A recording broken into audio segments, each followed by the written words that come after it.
నేను మాంత్రికుడిని కాదు, మీకు గుంతలు పోడ్చాలంటే టోల్ కట్టాల్సిందే, ఫ్లీట్ మార్చారా లేదంటే ఇదే సంపద సృష్టి అని చెప్పి ఏమైనా చెప్తున్నారా? ఆయన ఫ్రమ్ ద బిగినింగు ఇక్కడ వీళ్ళిద్దరి విధానాలకు సంబంధించి మనం మాట్లాడుకోవాలి. జగన్ విధానం ఓ రకంగా చెప్పాలంటే వామపక్ష ఐడియాలజీ, చంద్రబాబు ఐడియాలజీ దాన్ని ఏమంటామంటే రైటిస్ట్ ఐడియాలజీ. ఇది ఆర్థిక విషయాల్లో అన్నిట్లలో ప్రభుత్వ పాత్ర ఉండాలని చూసుకుంటాడు జగన్మోహన్ రెడ్డి, ప్రభుత్వ పాత్రే ఎక్కడా ఉండకూడదని చూసుకుంటాడు Chandrababu Naidu.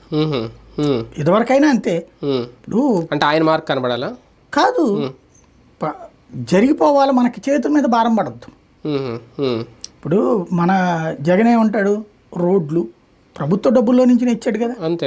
Very simple logic. నాకు అర్థం కాంది, మనందరం బండి కొన్నాం, కారు కొన్నాం, ఏది కొన్నా మనకి దాంట్లో రోడ్డు ట్యాక్స్ అని వేస్తారు.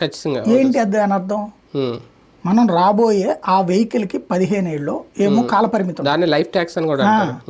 ఈ 15 సంవత్సరాల పాటు మనం వాడుకోవడానికి పన్ను ముందే కట్టించుకుంటారు. మరి మళ్ళీ రోడ్డు టోల్ గేట్ ఏంటండి, 18%. సరే హైవే వాడు వేసాడంటే ఒక అర్థం ఉంది, ఎందుకు ఈ రోడ్లు కాదు కదా అనేసి. కానీ ఈ డబ్బులు వచ్చేది రాష్ట్రానికేగా. మరి ఈ డబ్బులు రాష్ట్రానికి వస్తున్నప్పుడు రాష్ట్రం మళ్ళీ మన దగ్గర రోడ్డుకి